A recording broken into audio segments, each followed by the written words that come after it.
آپ صلی اللہ علیہ وسلم کی اطاعت و پیروی واجب ہے، اور آپ صلی اللہ علیہ وسلم کی اطاعت و پیروی اللہ کی اطاعت و پیروی کے مترادف ہے، اور آپ صلی اللہ علیہ وسلم کی اطاعت و پیروی اس لیے کرنی ہے کہ آپ صلی اللہ علیہ وسلم جو کچھ کہتے ہیں، جو کچھ کرتے ہیں، رب کے اشارے سے کہتے اور کرتے ہیں۔ یہ خوبی کسی اور میں ہے؟ کسی اور کی اطاعت ہم پر فرض ہے؟ کسی اور کی اطاعت رب کی اطاعت کے مترادف ہے؟ کوئی اور ایسا ہے جو رب کے اشارے سے کہتا ہو، رب کے اشارے سے کہتا ہو، کرتا ہو؟ اسی طرح سے آپ دیکھیں، آپ صلی اللہ علیہ وسلم نے کبھی اپنے من سے کچھ کہا بھی نہیں، اس کے شواہد اور دلائل بھی موجود ہیں۔ آپ کو اچھی طرح معلوم ہوگا، میراث کا مسئلہ ایک بار کھڑا ہوا اور آپ صلی اللہ علیہ وسلم خاموش رہے، کب تک؟ جب تک وحی نہ آ گئی۔ روح کے بارے میں سوال ہوا اور خاموش رہے، کب تک؟ جب تک وحی نہ آ گئی۔ اسی طرح سے لعان کے بارے میں مسئلہ کھڑا ہوا، خاموش رہے، کب تک؟ جب تک رب کا اشارہ نہیں ہو گیا۔ لعان کا مسئلہ آیا، زہار کا مسئلہ آیا، آپ کب تک خاموش رہے؟ جب تک رب کی طرف سے وحی نہیں آ گئی۔ اس لیے آپ کی اتباع اور پیروی ہمیشہ بلا کم و کاشت ہمیشہ کرنی ہے۔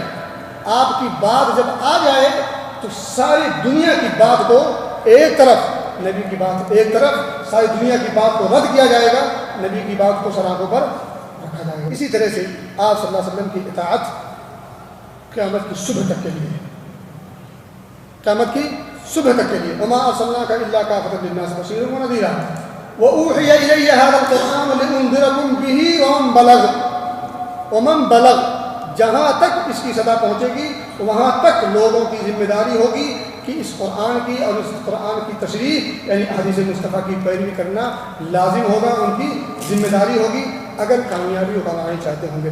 اسی طرح سے میرے بھائیوں اور دوستوں، آپ نوٹ کریں کہ آپ صلی اللہ علیہ وسلم کی اطاعت و نافرمانی پر جنت و جہنم منحصر ہے۔ اطاعت کی جنت، نافرمانی کی جہنم۔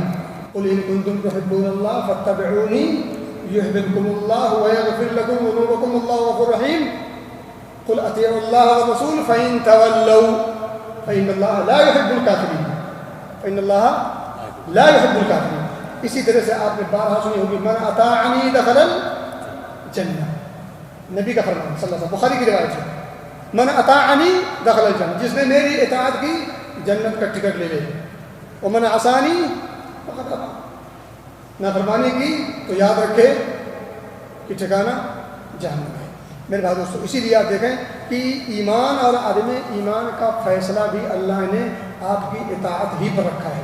آپ نے بارہا سنا ہوگا، فلا وربک لا یؤمنون حتی یحکموک فیما شجر بینہم ثم لا یجدوا فی انفسہم حرجا مما قضیت ویسلموا تسلیما۔ تین وتیرہ بنانا ہوگا۔ اللہ قسم کھا کے کہہ رہا ہے، فلا وربک، تیرے رب کی قسم ہے، لا یؤمنون، ایک آدمی مومن کامل نہیں ہو سکتا، مومن نہیں ہو سکتا، کب تک؟